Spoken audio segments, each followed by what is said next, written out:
자, 그 다음 23번을 보도록 하겠습니다. 자, 공인중개사협회에 관한 내용입니다. 옳은 것은, 자, 협회는 법인으로, 무조건 협회는 법인으로 한다야. 그런데 비영리, 문제 요게 틀렸네요. 아이, 사람이 모여, 발기인이 모여 정관을 작성하고 창립총회를 열고, 이게 어떻게 재단법이냐? 사단법인이지. 재단법인은 자본금이 얼마 이상이고, 그 다음에 주식은 어떻게 되어 있고, 이런 게 재단법인이죠. 일단 틀렸습니다. 비영리, 나머지는 다 맞아. 그 다음에 2번, 개업공인중개사는 가입의 의무성이에요. 여러분들 협회는요, 가입과 설립의 의무성, 두 가지 의무적 성격을 갖고 있어요. 그래서 가입을, 그러니까 모든 개업공인중개사가 협회의 회원인 것은 아니다. 그 다음에 협회는 반드시 설립해야 되는 것도 아니다. 그 다음 3번, 협회의 총회 의결 내용입니다. 국토교통부 장관에게 지체 없이, 10일 이내 틀렸네요. 지체 없이 보고, 그래서 틀린 내용이 되겠습니다. 그 다음에 4번, 협회는 정관이 정하는 바에 따라 시도에는 지부를, 시군구에는 지회를 둘 수 있다. 일단 정관사항이라는 건 맞아요. 근데 두어야 한다? 이거 필수 조직인 것처럼 얘기하잖아요. 이게 틀렸습니다. 둘 수 있다. 두어야 한다? 아닙니다. 둘 수 있다는 임의 조직이다. 다 틀렸네요. 답은 5번이네요. 5번 공제사업입니다. 공제사업은 협회의 고유 업무야. 근데 협회의 고유 업무는 전부 다 할 수 있다로 되어 있어. 해야 한다면 틀려. 그래서 5번은 맞는 내용이 되겠습니다. 23번의 답은 5번이 되겠네요. 자, 24번 보겠습니다. 공인중개사법상 행정처분에 관한 내용입니다. 틀린 것은, 여러분들 답은 3번이네요. 여러분들 이 청문은요, 여러분들 무조건 이 청문자는 취소자가 붙을 때만 청문이 아니요. 자격 취소, 등록 취소, 지정 취소. 다만 사망 해산처럼 분명한 사유, 이때는 청문 안 해도 되죠. 원래는 청문은 하여야 한다. 그래서 취소만이다. 반면에 업무정지와 자격정지는 청문 해당 사유가 아닙니다. 그래서 업무정지와 자격정지는 의견 제출의 기회가 부여될 뿐입니다. 라는 거 기억합시다. 자, 1번 봅시다. 자격정지 처분은 오직 소속공인중개사. 그래요. 자격정지는 소속공인중개사만 대상입니다. 그리고 소속공인중개사의 자격정지 사유는 7가지밖에 없어요. 자, 2번. 공인중개사에 대한 자격취소, 자격정지 처분은 자격증 교부한 시도지. 그렇죠. 무조건요, 이겁니다. 자격증 교부 이후의 모든 문제는 자격증 교부한 시도지사다. 일단 맞습니다. 그 다음에 4번, 업무정지 처분은 그 사유가 발생한 날로부터 3년 경과할 때는 할 수 없다라는 시효제도를 갖고 있는 건 업무정지에만 있어. 그래서 여러분들 요거는요, 특별사유로 여러분들 좀 꼭 외워주시기 바랍니다. 업무정지에만 있는 독특한 게, 사유 발생일로부터 3년 경과 시에는 업무정지 처분을 할 수 없다라는 요 시효제도가 있고요. 업무정지는 여러분들 법인 또는 분사무소별로 할 수 있다라는 이런 특별조항 2가지가 있다는 거 좀 기억해 주시기 바랍니다. 그 다음에 5번, 등록 취소 처분을 받은, 자, 등록증 반납해야 돼. 며칠 이내? 7일 이내 반납입니다. 자격 취소 처분을 받은 사람은 자격증을 반납하는 거고, 등록 취소 처분을 받은 사람은 등록증을 반납하는데 다 7일 이내 맞습니다. 다만 요거 안 하게 되면 100만 원 이하 과태료예요. 그래서 이때 100만 원 이하의 부가권자는 자격증 반납 안 했을 시에는 등록관청일 거고, 교부한 시도지사일 거고, 등록증을 반납 안 했을 시에는 등록관청이 되겠죠. 그래서 100만 원 이하 과태료 사유다. 그래서 맞는 내용이 되고요. 여기 답은요, 그러니까 뭐였죠? 그렇죠. 3번 답이 되겠네요. 청문은 취소 붙을 때만 청문이다. 자격 취소, 등록 취소, 지정 취소. 25번 문제 보겠습니다. 다음 중 중개사무소 개설 등록을 취소해야 하는 사유. 여기 취소해야 하는 사유. 그러니까 이게 이렇게 뜨니까 이게 절등치를 묻고 있네요. 자, 한번 보도록 하겠습니다. 답은요, 4번 4번이네요. 여러분들 이거 게시하지 않았다. 이거 100만 원 이하 과태료네요. 그러니까 4번이 답이고요. 나머지 볼까요? 결격사유 어느 하나 해야 돼? 결격사유에 해당하면 등록 취소된다. 그 얘기는 절등치라는 거죠. 단 모든 결격사유가 절대적 등록 취소 사유인 것은 아니다. 예를 들면 뭐 미성년자, 그리고 등록 취소 자체 된 사람, 그 다음 특수한 형태의 결격사유, 이런 것들은 절등치는 아니죠. 그 다음에 2번, 업무정지 기간 중에 있는 개업공인중개사가 중개 업무를 했다. 이거 절등치예요. 여러분들 꼭 기억하셔야 될 게 이거죠. 업무정지 이 문제는요, 휴업기간 중에 있는 개업공인중개사가 중개 업무를 했을 때는, 이때는 재개신고 의무 위반이기 때문에 100만 원 이하 과태료야. 근데 업무정지 기간 중에 업무하게 되면 절등치다. 그 다음에 3번 거짓 그 밖에 부정한 방법. 이거 절등치죠. 특히 여러분들 요 3번에서 기억하셔야 될 건 얘는 포상금 사유인과 동시에 절대적 등록 취소 사유이고 얘는 3학년 3반이야. 그래서 절등치의 3학년 3반은 요거 딱 하나예요. 그 다음 5번 사망해산 그 자체로 절대적 등록 취소 사유입니다. 5번 중요한 것은 개업공인중개사의 사망입니다. 법인 대표의 사망은 등록증 재교부 사유에 불과해요. 그래서 여러분들 5번 개업공인중개사의 사망하니까 맞습니다. 그리고 사망해산은 꼭 기억하셔야 될 문제가 얘는 절대적 등록 취소 사유임과 동시에 등록의 효력 소멸 사유야. 그래서 다른 등록의 등록 취소 사유는 발생했다고 등록이 없어진 게 아니라 등록 취소 처분을 받아야 등록이 없어집니다. 그러나 사망해산은 그 자체만으로 등록의 효력이 소멸된다는 것이 내용이 되겠습니다. 자, 26번 행정형법 문제네요. 자, 1학년 1반 골라라. 예. 자, 일단요. 중개사무소 등록증을 양도되어, 여러분들 양도되어 한자, 양도되어 받은 자, 자격증 양도되어 한자, 양도되어 받은 자 다 1년 이하의 징역 1,000만 원 이하 벌금형이네요. 그 다음에 2번은요. 여러분들 표시광고든 그 다음에 간판의 문제든 아니면 명칭의 문제든 아닌 자 얘기만 나오면 무조건 1학년 1반이야. 그러니까 아닌 자 써 있잖아. 인자 나오면 100만 원 이하 과태료고요. 아닌 자 나오면 1학년 1반이요. 그러니까 100만 원 이하. 아닌 자 적혀 있으니까 1학년 1반. 그러니까 앞에 두 개 일단 1학년 1반이네요. 그 다음에 세 번째 등록 안 하고 중개업 무등록자네요. 이거 무등록자는 처벌이 굉장히 강한 거야. 3학년 3반. 예, 틀렸네요. 그 다음 직접거래. 여러분들 금지행위 중에서 앞에 기수매물은 1학년 1반 거짓상투. 직이 뭐요? 직접거래. 이거 3학년 3반이죠. 그 다음에 소속공인중개사가 2개 이상. 이거 이중소속은요. 여러분들 토토토는 이중등록, 이중소속, 이중사무소 다 1학년 1반이야. 그렇기 때문에 여기서 하나, 둘, 셋 해서 답은요. 3번 3개가 되겠습니다. 자, 27번 보겠습니다. 공인중개사법상 과태료에 대한 설명입니다. 틀린 것은 답은 2번이네요. 연수교육을 받지 않은 개업공인중개사에 대해서 과태료. 연수교육 누가 실시권자요? 시도지사. 그러니까 당연히 누구다? 등록관자. 틀렸네요. 시도지사가 되겠네요. 나머지 보겠습니다. 자격 취소 처분을 받으면 자격증 반납해야 돼. 아까 봤죠? 등록 취소된다는 등록증 반납. 둘 다 7일 이내입니다. 안 하면 100만 원 이하 과태료. 단 여기서는 교부한 시도지사가 자격 취소 처분을 내리고 그리고 교부한 시도지사가 100만 원 이하 과태료 처분권자다. 3번 공인중개사협회에 대한 과태료입니다. 그래서 협회가 과태료 처분을 받는 것은요. 여러분들 이렇게 외워주세요. 공명이다. 예, 공제사업 운영실적 공시해야 돼. 회계연도 종료 3개월 이내. 일간신문 또는 협회부에 공시한다. 그리고 인터넷 홈페이지에 게시하여야 한다. 이거입니다. 그래서 이거 위반하게 되면 500만 원 이하 과태료예요. 명은요. 감독상 명령에 대한 것이에요. 보고하게 하거나 자료 제출 그 밖에 필요한 명령, 공무원을 하여금 출입하여 조사, 검사하게 할 수 있다는 그 감독상 명령 위반. 그리고 그거 외에 협회의 공제사업에 대해서는요. 개선명령, 그 다음에 시정명령이라고 하는 특별명령 제도도 있어요. 그런데 이것들도 다 이 속에 포함시켜가지고 다 500만 원 이하 과태료로, 그 과태료는 협회니까 무조건 국토교통부 장관에서 맞는 내용이 되겠습니다. 4번 개업공인중개사가 중개 의뢰인에게 중개 대상물에 대한 확인 설명 성실 정확하게 안 했어. 그럼 500만 원 이하 과태료예요. 그리고 이게 개업공인중개사는 500만 원 이하 과태료가 맞는데 이게 소속의 경우는 이게 자격정지라는 거, 이것도 좀 같이 기억해 주시길 바라겠습니다. 여러분들 소속공인중개사가 확인설명서 작성 등의 의무를 위반시라는 건 있지도 않아. 그러니까 그때는 자격정지 아닙니다. 그러나 확인설명을 성실 정확하게 근거자료를 제시하여 하지 못했다. 요거 나오면 그때는 500만 원 이하 과태료를, 자격정지다. 같이 기억하시기 바랍니다. 그 다음 5번. 과거에는요, 여러분들 소속공인중개사는요, 과태료 부과 대상 아니었는데 지금은요, 소속공인중개사도 과태료 부과 대상이 됐어요. 왜? 연수교육 안 받게 되면. 그때는 과태료 부과 있습니다.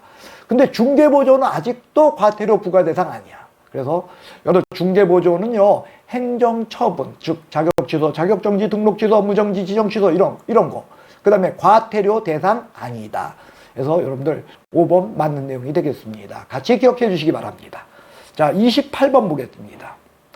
부동산 거래 신고 등에 관한 내용입니다. 옳은 것은 답은 2번이네요. 자, 중개거래래요. 여러분들 이게 거래가 뭐가 있냐면 중개에 의한 거야. 그리고 이 거래는요, 오직 매매였죠. 예. 이 중개에 의한 매매가 있었을 시에, 그땐 개업공인중개사한테만 신고 의무가 있어. 당사자는 신고 의무가 없어요. 그 당사자가 신고 의무가 없다는 건 당사자가 함께 서명 날인할 필요가 없다. 바로 그 뜻인 거죠. 그래서 일단 2번 맞습니다. 나머지 한번 볼까요? 중개대상물 범위에 속하는 모든 물건들 다 부동산 거래 신고 대상인가? 아니야. 여러분들 토지 건축물에 국한돼요. 그렇기 때문에 임목 공장재단, 광업재단 또는 그 밖의 토지 정착물 이런 것들은 중개대상물에 속한다 할지라도 부동산 거래 신고 대상으로서의 물건 부동산에는 해당하지 않습니다. 그 다음에 3번 부동산 거래 계약이 있게 되면 체결일로부터 60일이죠. 근데 이거 30일 틀렸네요. 그 다음에 4번 부동산 거래 신고는 탈세 투기를 방지하기 위한 것이므로 세무 아니야. 물건 소재지 시장군수구청장. 그래서 신고관청이라는 용어를 써요. 등록관청이 아니다. 등록관청은 사무소 소재지죠. 이건 물건 소재지입니다. 5번 소속공인중개사는 전자문서에 의한 부동산 거래 신고 대출 대행은 이건 논리적으로 불가능해요. 여러분들 전자문서에 의해서 썼어. 그럼 제출은 엔터만 치면 날아가는 건데 어떻게 소속이 어떻게 제출을 대행해. 그래서 있을 수가 없다. 논리적으로 불가능하다. 이건 이게 틀리는 사람이 5번을 틀리는 사람은 한마디로 그러니까 뭐요? 너무 막연하게 문제를 접한다는 거죠. 엔터 치면 날아가는데 무슨 제출 대행의 문제가 생겨. 자, 29번 보겠습니다. 부동산 거래 신고 등에 관한 법령상 외국인 부동산 취득 제도에 대한 내용입니다. 자, 틀린 것은 일단요. 답은 5번이네요. 자, 5번 한번 볼까요? 예, 생태경관 보전지역 내에 토지를 취득하고자 하는 외국인은 허가받아. 이거 허가사항입니다. 여러분들 원래 외국인이 부동산을 취득할 때 이 외국인 부동산 취득에 관한 내용들은요. 전부 원칙은 신고야. 원칙 신고. 근데 예외가 뭐냐면 허가죠. 그 예외 허가는요. 여러분들 이거죠. 군사시설 보호구역, 문화재 보호구역, 그 다음에 생태경관 보전지역, 그 다음에 야생생물 보호구역 이런 것들이야. 그래서 여러분들 생태경관 보전지역 이게 여러분들 허가사항 맞습니다. 그런데 이 허가사항은 그러니까 딱 4개밖에 없는 거야. 근데 이게 다 뭐냐? 이게 시장군수구청장한테 하는 거야. 근데 거기 난데없이 왜 국토교통부 장관의 허가가 나와? 외국인 부동산 취득에 관한 제도에서 국토교통부 장관 딱 한 번 나오는 거예요. 어디? 상호주의 원칙. 상호주의 원칙 국토교통부 장관에 의한 거고요. 그 외에 나머지는요. 시장군수구청장 신고관청의 문제입니다. 라는 겁니다. 그래서 일단 5번이 답이고요. 나머지 한번 보겠습니다. 자, 사원 또는 구성원의 2분의 1 이상이 대한민국 국적을 보유하고 있지 않은 법인은 외국인이다. 그래요. 그래서 외국인을 논할 때 특히 법인의 경우는 사람, 돈, 법에 의해서 결정됩니다. 즉 설립증거법이 외국법이면 외국법이냐. 그 다음에 사람, 외국 사람이 반수 이상 있으면 외국법이냐. 지금 1번 얘기예요. 그 다음 의사결정권 가진 사람이 반수 이상 있으면 외국법인이에요. 그 다음 돈, 주식수가 반수 이상 외국 사람 거면 외국법인이다. 그런 얘기예요. 그래서 여러분들 일단 외국인 등에 해당한다. 일단 맞습니다. 그 다음에 2번 대한민국 안에 토지를 취득하는 계약을 체결한 외국인은 계약 체결일로부터 60일 이내에 신고하여야 한다. 예, 맞는 내용이 되겠어요. 60일 이내 신고. 3번 경매입니다. 경매는 계약 외 원인이죠. 계약 외 원인이니까 이건 취득일로부터 60일이야. 근데 문제는 취득일이 60일이 아니라 6개월이죠. 취득일이 언제냐는 거야. 경매의 경우는요. 여러분들 소유권 이전 등기가 된 날이 아니라 대금 완납일이죠. 이 대금 완납일날 확정적으로 소유권을 취득한다. 그거 아닙니까? 그러니까 대금 완납일로부터 6개월 이내에 신고한다. 맞는 내용이 되겠습니다. 4번 외국인이 부동산 거래 신고를 한 경우에 별도의 부동산 취득 신고를 할 필요 없다. 예, 맞습니다. 그래서 여러분들 이건 뭐냐면요. 이렇게 생각하세요. 신고와 신고는 친하다. 뭐라고요? 신고와 신고는 친해요. 그래서 외국인 부동산 거래 신고를 했다? 그러면 별도의 부동산 취득 신고 별도로 할 필요 없다. 단 허가와 신고는 안 친해. 그러니까 토지거래 허가를 받았다 할지라도 신고는 해야 돼요.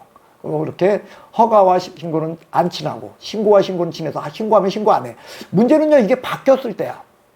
그럼 무슨 얘기냐면 외국인 부동산 취득 신고를 할 때 외국인은 부동산 거래 신고를 해야 되는가. 이걸 사람들은 막 내고서 이거 맞았다 그래요. 왜? 법에 안 써 있다고. 근데 그때도 할 필요 없어요. 왜? 여러분들 무슨 얘기냐면 외국인이 부동산 거래 신고를 했다면 이건 매매를 통한 거예요. 근데 외국인이 부동산 취득 신고를 했다면 매매 외 계약인 거예요. 그러니까 뭐 교환이나 증여에 의한 거예요. 그런 이런 계약에 의한 것이었기 때문에 교환이나 증여의 경우는 부동산 거래 신고가 따르지 않는 거거든. 그러니까 하여간에 무조건 신고와 신고는 친하지 않다. 그래서 신고하면 신고할 필요 없다. 이렇게 기억해 주시길 바라겠습니다.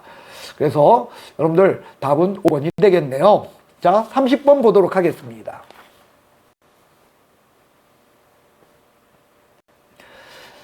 자, 토지 면적 3,100제곱미터인 경우 부동산 거래 신고 등에 관한 법령상 토지 거래 허가에 관한 내용입니다. 라는 거죠. 자, 여러분들 이때 토지 거래 허가를 받아야 하는 경우. 자, 1번은 뭐냐면요. 이 토지를 매수했대. 아니, 매수했으니까, 그죠? 이 토지가 무슨 용도인지, 의미가 없어. 왜? 3,300제곱미터면 다 포함되니까요. 그러니까, 여러분들, 매수를 했다? 그러니까, 여러분들, 토지거래 허가 대상입니다. 그래서 일단 1번 답입니다. 2번은요, 여러분들, 여러분들 이거야. 토지거래 허가의 의미는요, 지가상승 투기를 막기 위한 거야. 그런데 여기 보면 경매를 통해서 토지를 취득했대요. 아까 지가 상승하고 무슨 상관이 있어 이게. 그렇기 때문에 경매는 토지거래 허가 대상 아닙니다. 그거 기억하십니다. 증여? 공짜인데. 그렇죠. 유상계약을 원칙으로 해요. 그래서 유상의 소유권, 그 다음에 지상권, 이전 또는 그러니까 이전에 관한 계약 또는 예약이라 이렇게 되어 있지 않습니까? 유상임을 원칙으로 한다는 거예요. 그러니까 증여 무상이니까 아니야. 단 유상이라 할지라도 경매 같은 경우는 지가 상승하고 그러니까 아니야.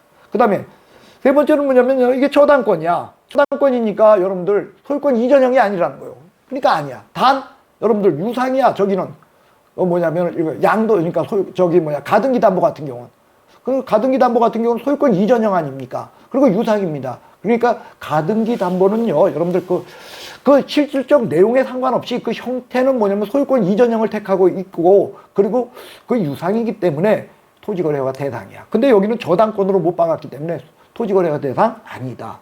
확인해 주시기를 바라겠습니다. 그 다음에 5번은요. 국가가 토지를 수용해. 국가 얘기야. 그러니까 토지거래허가 대상 아닙니다. 그 다음 31번 보도록 하겠습니다. 자, 중개대상물 조사 확인에 대한 내용입니다. 틀린 것은 자 1번 건축물의 외관의 구조 그리고 특징은 건축물 대장을 통해서 확인한다. 여러분들 이거 구조는요. 건축물 대장에 나오죠. 근데 특징, 얘가 어떤 모양을 갖고 이거 대장 안만 들여다봐도 안 돼. 그러니까 이건요 현장에 가서 실물을 봐야 되는 거죠. 그러니까 일단 답은 1번입니다. 자, 나머지는요 여러분들이 잘하는 거야. 2번 권리관계입니다. 그러니까 원칙적으로 등기사항 증명서에 의하고 실제 권리관계로서 그게 이제 안 왔을 등기부상 없을 적에는 개업공인중개사가 직접 조사해야 될 문제가 되겠죠.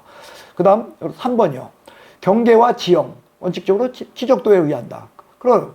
그러나 여러분들이 경계와 지형 요거에 대해서 이제 기억하셔야 될 거. 지세는 토지의 기울기입니다. 그렇기 때문에 얘는 현장 조사를 요한다. 이렇게 같이 또 나눠서 생각하시고요. 여기서 이제 같이 기억하셔야 될 것은요. 지적도를 통해서 확인한 이 경계와 지형이요. 이게 공신력이 있다는 거예요. 그러니까 실제 그러니까 실제 땅하고 이 지적도상의 땅하고 어떤 걸 산 거냐? 지적도상의 땅을 산 거예요. 이게 오히려 공신력이 있다. 그거 기억합시다. 그 다음에 4번 건물 소유자 인적사항에 대해서 건축물 대장하고 등기사항 증명서가 일치하지 않아. 이거 권리관계 아닙니까? 소유자가 누구라는 건 권리의 문제이기 때문에 권리에 관한 건 등기사항 증명서죠. 그러니까 등기사항 증명서를 기준으로 한다. 예, 맞는 내용이 되겠습니다. 5번 유치권. 이거 실제 없어. 그러니까 2번처럼요. 2번 소유권 권리 등기사항이야. 왜?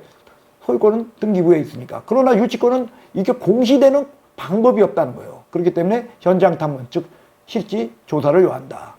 여러분들 1번 건물상의 외관 구조. 이 구조에 관한 것은 대장에 있다. 그러나 특징은 그게 모양이 어떻게 생겼는지는 안 나왔다. 그러니까 건축물 대장에서 1번은요. 여러분들 틀린 내용이고 나머지는 다 맞다. 이렇게 보시면 되겠습니다. 32번 문제 보겠습니다. 자, 개업공인중개사 분묘 기지권에 대한 이야기네요. 자, 분묘가 있는 토지를 중개하면서 의뢰인에게 설명한 내용입니다. 틀린 것은 자, 1번 평장 또는 암장의 경우는 분묘기지권을 인정한다. 여러분들 분묘기지권은 공시적 효력을 갖추고 있어야 돼요. 묘는 누가 봐도 묘입니다. 묘로서 형태를 갖추고 있지 않은 평장, 암매장 이것은 분묘기지권을 인정할 수 없습니다. 2번 분묘기지권이 미치는 범위 안에서 분묘기지에 한하여 수호 봉제사하는 범위까지 주변의 공지를 포함한다. 여러분들 분묘기지권의 내용은요 수호와 봉제사에 있다는 거예요. 그렇기 때문에 수호와 봉제사 범위를 넘어가는 것 이거는요 이런 거야. 내용적으로 넘어갈 수 있고요 외형적으로 넘어갈 수 있어. 그러니까 수호와 봉제사를 할 수 있는 적절한 주변의 범위 거기까지가 분묘기지권의 효력이 미치는 거야. 그래서 주위에 공지까지 미친다. 왜?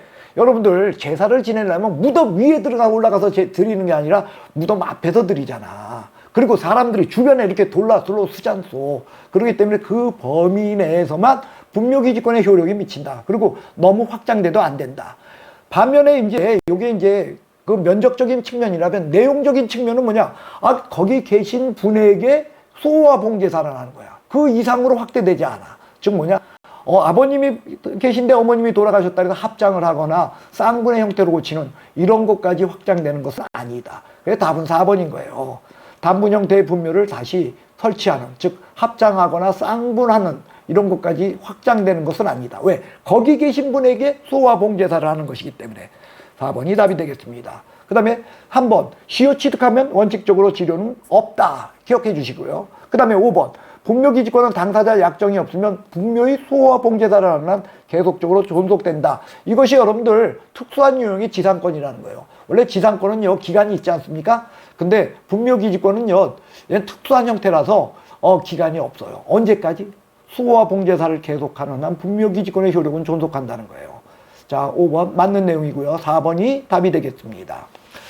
자, 33번. 자, 확인 설명사항으로서요. 개업공인중개사의 기본 확인사항. 여러분들 요 기본 확인사항하고요. 그 다음에 세부 확인사항. 요 문제를 논할 때는요. 세부 확인사항은요. 요럴 거야. 네, 실, 내, 벽, 화다. 이렇게 기억하세요. 세부 확인사항은 뭐다? 실내벽화. 실제 권리관계 공시되지 아니한 물건의 권리. 즉 뭐냐? 여러분들 이런 거야. 등기부상 없는 권리들. 그 다음에 뭐 정원수, 정원석 이런 것들. 이런 것들은요. 여러분들 세부야. 그 다음에 내외시설, 수도, 전기, 가스, 소방, 열공업, 승강기, 배수 이런 것들이요. 벽면의 균열과 누수, 도배 상태. 화는 아까도 왔죠. 환경 조건이야. 일조소음, 진동. 그래서 여러분들 거기에 보면 답은 4번입니다. 비선호시설. 그리고 요건 좀 외워주세요. 요거 있죠. 기본 확인사항인데 요 비선호시설을 요걸 갖다가 아주 세부 확인사항인처럼 잘 속여요. 그리고 여러분들 여기 하나가 더 기억하셔야 될 게 기본 확인사항에 해당한다. 주차장입니다. 왜냐면 이 주차장을 우리가 얼핏 생각하면 뭐처럼 느끼냐면 요 주차장의 경우는요. 요거처럼 느껴져. 내외 시설. 요것에 있을 것처럼 느껴요. 그러나 내외 시설에는 승강기는 있어요. 즉 엘리베이터는 존재하는데 주차장은 없다는 거예요. 그래서 주차장은 뭐에 있냐? 입지에 있어. 입지에 있기 때문에 기본 확인사항이에요. 요 실내 벽화라고 하는 요 나머지를 제외한 나머지 것들은 다 기본 확인사항이다. 이렇게 외워주시면 됩니다. 그래서 여러분들 1번 단독 정보용 감지기. 이건 내외시설에 들어있는 거예요. 내외시설 중에서 주거용. 비주거용에는 없어요. 비주거용에는 저기가 있어요. 비상벨, 소화전 이런 게 들어있습니다. 그 다음에 2번 벽면 및 도배 상태. 그건 요 옆에 있는 벽면이죠. 그 다음에 일조소음, 요건 환경 조건이에요. 그 다음에 공시되지 않은 물건의 권리, 요거는 1번 실내 벽화의 그 실제 권리 관계 그 부분이죠. 그러니까 답은 4번이 되겠습니다. 그리고요 33번은 아예 외워달라 어떤 거 세부 확인사항 아닌 것은 무조건 주차장하고 그 다음에 비선호시설 이렇게 아예 기억해 줍시다. 그 다음 34번 문제를 보겠습니다. 확인 설명사항입니다. 자, 틀린 것은 답은 3번이네요. 여러분들 원래 공법상이 용제한 거래 규제는요 토지용계획 확인서에 의하지만 건폐율 용적률은 토지용계획 확인서에 안 나와. 그래서 얘는 뭐다? 시군 조례에 의한다. 그거 아닙니까? 그래서 3번 답이 되겠고요. 자, 나머지 것들은요 우리가 아까 다 본 거야. 예, 한번 확인해 볼까요? 주거용 건축물 입지에는 도대주 교판이 다 있어. 그래요. 그런데 비주거용일 때는요 요거만 있어. 도대주만. 도로 대중교통 요거 있고요. 주차장 이렇게 도대주 그리고 교판에 이거는 비주거용에는 이거는 없어요. 예, 예. 그리고 토지에는 도대만 있어. 그러니까 확인설명서 3이죠. 그 다음에 환경조건, 주거용 건축란에 확인설명란에만 만 기재하고 있다. 환경조건은요, 여러분들, 도대주, 1조 소음 진동. 그래서 여러분들 이거야, 확인돼요. 실내벽화가, 아까 우리가 본 실내벽화가, 토지에는 저기만 있어요. 요것만 있어요. 실제 권리 관계. 요것만 있고, 그 다음에, 저기는 실내벽까지가 있고요. 이 주거용에는. 그러니까 결국 환경 조건은 뭐냐? 주거용 건축물, 즉 확인설명서 1에만 존재하는 거예요. 그 다음 3번은 봤고요. 여러분들 이건 시군조례에 의한다. 그 다음에 4번 주거용 건축물 임대차의 경우, 여러분들 임대차의 경우 개별 공시지가, 그 다음에 공시가격 이런 것들은 생략할 수 있다. 이렇게 되어 있죠. 예, 그래서 여러분들 그거 기억해 주시고요. 그 다음에요, 여러분들 권리관계선, 이거는 2번 난이야. 실제 권리와 달리 여기 권리관계는 오로지 뭐만 등기부상 사항만 빠져 있어요. 그래서 등기부 확인하여 기재합니다. 이렇게 돼 있어요. 그래서 이 권리관계란은 소유권에 관한 사항란과 소유권 외에 관한 사항란으로 써서 다 등기부 사항만 적도록 하고, 등기부 외 것은 실제 권리관계란에 기재한다. 그러니까 임차권이라든지 유치권 같은 거 이런 거 있죠. 이런 것들은 요 권리관계란이 아니라 확인설명서 10번에 있는 실제 권리관계란, 거기에 기재하는 내용이 되겠습니다. 자, 35번 보도록 하겠습니다. 자, 거민제도에 대한 설명입니다. 옳은 것은, 자, 여러분들 일단요, 일단 3번은요, 여러분들 그게 보면 주소지, 소재지가 두 개가 있을 수는 없죠. 그래서 제가 그 소재지는 지워버렸어요. 의미는 아마 이런 거예요. 신청인의 주소지를 관할하는 시장군수구청장. 틀렸습니다. 물건이죠. 물건 소재지겠죠. 그래서 연투인 내용이고요. 일단 답은요, 2번입니다. 증여를 원인입니다. 반대급부가 없어요. 그러니까 반대급부가 없을 적에는요, 여러분들 이때는 이거 원칙적으로 여러분들 거민하는 거야. 그리고 이때는 거민 계약서 갖다가 등기 신청할 때 이거 내는 거죠. 그런데 매매 같은 경우는요, 여러분들 거민 대신에 부동산 거래 신고하도록 되어 있는 거죠. 그래서 일단요, 여러분들 2번이 답이고요. 나머지 한번 보겠습니다. 부동산 거래계약 신고 필증을 교부받았어. 그러면 거민받은 것으로 본다 이렇게 되어 있어요. 그러니까 거민받을 필요 없어. 그러니까 틀렸네요. 3번은요, 여러분들 주소지라 틀렸고요. 그 다음에 4번 거민 신청은 계약서상 실질적 심사를 하는 거는요, 부동산 거래 신고예요. 그래서 부동산 거래 신고가 있게 되면 신고 내역 조사권까지 발동합니다. 그러니까 여러분들 이거 거민은 형식적 심사권만 있다. 즉 금액이 진짜냐 거짓말이냐 공문이 이런 거 안 본다는 거예요. 계약이 매수인 매도인이 진정한가 요것만 확인한다라는 것이 특징이 되겠습니다. 그 다음 5번 계약서를 작성한 개업공인중개사 직접 거민 신청할 수 있다. 이렇게 되어 있어요. 그래서 35번의 답은요, 2번이 되겠습니다. 그 다음에 36번 보도록 하겠습니다. 자, 부동산 등기에 관한 내용입니다. 틀린 것은, 자, 1번 대가 채무를 요구해요. 그럴 때는요, 반대급부 이행이 완료된 날, 한마디로 잔금 치르고 나서 60일 이내 소유권 이전 등기야. 반면에 아까 여러분들 증여처럼 반대급부가 없을 때, 그때는 계약 체결일, 그쵸? 계약 체결일부터 60일이에요. 그게 차이점입니다. 그 다음에 2번 채무 변제 담보할 목적으로 부동산에 관한 물건을 채권자에게 가등기해주는 경우, 이때는 명의신탁이 아니다. 이거 맞는 얘기죠. 여러분들 명의신탁 아닌 것과 명의신탁이나 각종 제재가 뒤따르지 않는 유효한 명의신탁은 우리가 구분하셔야 돼요. 명의신탁 아닌 것들은요, 여러분들 기본적으로 뭐냐, 법적 목적이 존재하면 목적이 있으면 명의신탁이 아니에요. 그건 뭐냐, 담보 목적이 존재하는 가등기 담보 같은 거. 그 다음 신탁재산, 그건 목적이 있거든요. 그 다음에 여러분들 상호 명의신탁 이런 것들은 명의신탁이 아니다야. 반면에 여러분들 부부간의 명의신탁, 종교재산의 명의신탁, 종중재산의 명의신탁 이런 것들은 명의신탁입니다. 그러나 제재가 뒤따르지 않는 유효한 명의신탁이다. 그런 측면에서 여러분들 답은 나왔어요. 3번 부동산의 위치 면적에서 특정해서 갖고 있으면서 등기는 공유로 했다. 이게 상호 명의신탁으로 얘는 명의신탁이 아니다야. 다시요. 명의신탁 아닌 거. 목적이 분명한 거다. 목적. 예, 목적이 분명한 거. 그래서 명의신탁 아닌 거 하면 꼭 기억해 주시길 바랍니다. 뭐다? 예, 신탁재산. 그 다음 가등기 담보. 그 다음 상호 명의신탁. 3번에 있는 내용이 되겠습니다. 나머지 여러분들 한번, 자 4번 한번 볼까요? 매도인이 명의신탁 약정이 있다는 사실을 몰랐대요. 매도인이 몰랐다? 그러니까 여러분들 계약의 당사자가 매도인이 신탁자가 아니라 수탁자였겠죠. 계약의 당사자. 그죠? 계약. 그죠? 그래서 요거는 일명 소위 말해 위명, 즉 계약명 신탁이라고 불리우는 것으로, 여기에 보면 수탁자가 매매 계약을 체결했잖아요. 신탁자가 아니고. 그렇기 때문에 수탁자가 직접 자기가 계약을 체결했기 때문에 이거 계약이 유효하다는 거예요. 즉 물건은 수탁자 거야.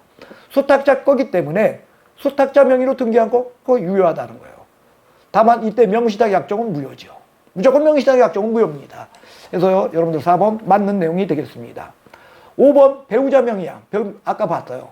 배우자 명의에 대한 명의신탁, 그 다음에 종교재산, 그 다음에 종중재산 이런 것들에 대해서는요, 명의신탁이나 각종 제재가 뒤따르지 않는 유효한 명의신탁이다. 해서 5번도 맞는 내용이 되겠습니다. 자, 36번의 답은 3번이 되겠고요. 37번 보도록 하겠습니다. 자, 주택임대차보호법에 대한 내용입니다. 틀린 것은 사실상요, 여러분들 주택임대차보호법, 상가건물임대차보호법은요, 매우 어려운 문제가 시험에서 출제될 수 있습니다. 그런데도 여기에서는요, 굉장히 아주 쉽게 나왔어요. 그래서 문제가 제법 어려운 다음에 혹시 어려운 문제를 다룬다면 그때 이건 정확하게 보도록 합시다. 일단요, 답은 3번이네요. 여러분들 다세대, 다가구 이거 구별하시죠? 다가구 주택의 경우는 전입신고를 할 때 지번까지 정확하게, 그리고 다세대 주택은요, 동호수까지 정확하게. 이것이 여러분들 여기 내용으로서 여기요, 여러분들 3번 다세대 주택 주민등록 전입신고할 때 지번까지만 정확했다. 그러면 안 돼. 동호수까지 정확해야 돼요. 그래서 3번이 답입니다. 근데 이걸 자꾸 오해를 해요. 여러분들 이건 뭐냐면 전입신고야. 근데 전입신고인데 이걸 갖고 뭐냐면 임대차 계약서상의 다세대 주택은 지번 외에 동호수까지 정확해야 된다. 이렇게 자꾸들 생각해요. 임대차 계약서상에는요, 금액만 보는 거예요. 금액만 보기 때문에 설령 거기에 동호수가 조금 차이가 있었다 할지라도 임대차 계약서를 가지고 확정일자를 받는 데는 전혀 지장이 없습니다. 다세대 다가구의 문제는 뭐다? 전입신고를 할 때 정확하게 하라는 뜻이다. 이것을 기억해 주시기 바랍니다. 그래서 다세대는 어디까지? 동호수까지. 다가구는 어디까지? 지번만. 기억하시면 되겠고요. 나머지 한번 확인해 보시면 되겠습니다. 그 다음에 38번 상가건물 임대차 보호법에 대한 것을 보도록 하겠습니다. 답은 1번이네요. 서울특별시. 그래요. 주택임대차보호법과 달리 상가건물 임대차보호법의 특징은 뭐냐? 얘는요, 여러분들 주택임대차보호법은 이거예요. 20억 넘어 30억 넘는 초호화 주택의 임대차라 할지라도 주택임대차보호법이 적용된다는 거예요. 근데 상가건물 임대차보호법은 액수가 일정 금액이 넘으면 상가건물 임대차보호법에 적용을 못 받아. 그래서 그 얘기는 뭐냐? 전세권 등기하라는 뜻이죠. 그래서 서울 같은 경우는 여러분들 9억 원으로 이번에 올랐지 않습니까? 그러니까 여기는 5억 원 해서 틀린 내용이 됐고요. 그 다음에 2번 거죠. 계약갱신 요구권 지금 10년으로 바뀌었다. 그러니까 맞는 내용이고요.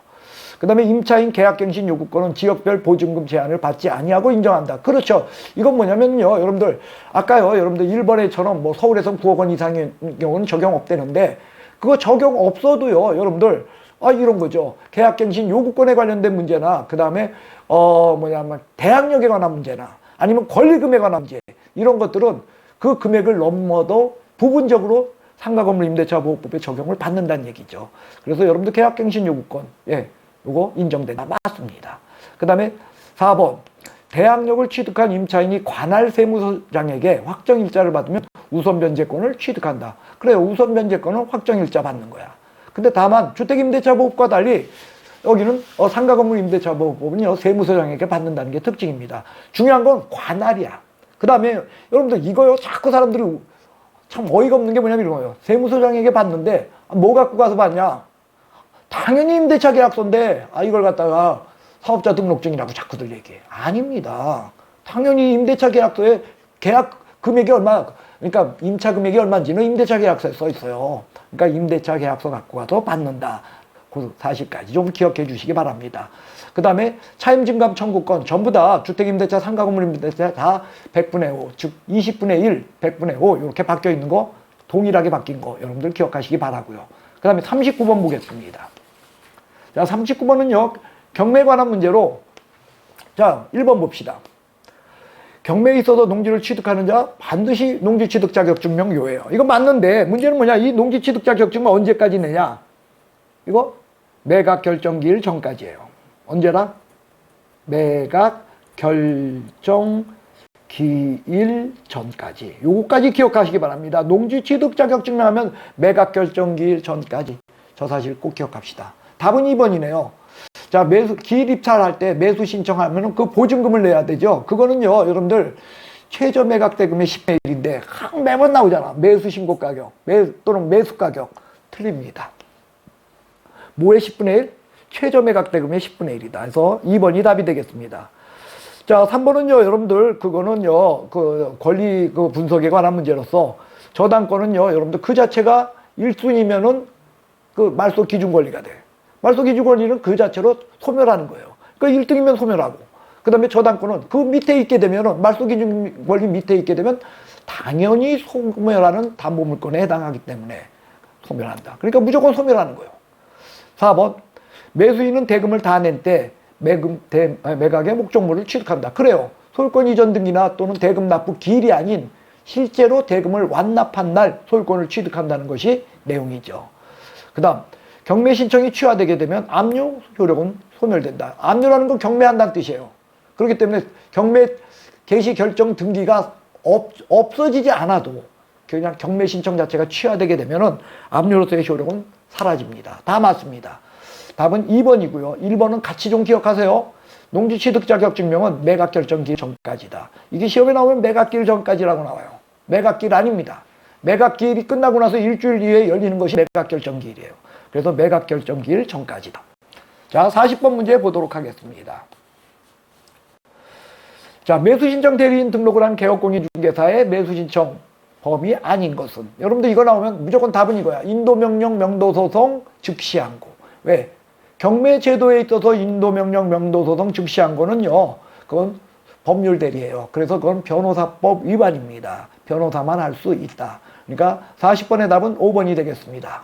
자, 이렇게 해서 여러분들 우리 모의고사 4월분 2회 문제를 갖다 풀어봤는데, 이제 곧 가까운 시일 내에 우리 5월분 또 한번 풀어봅시다. 여러분들 빠지지 않고 계속 풀면서 여러분들 실력을 일취월장하고 반드시 합격하시기 바랍니다. 예, 고생하셨습니다.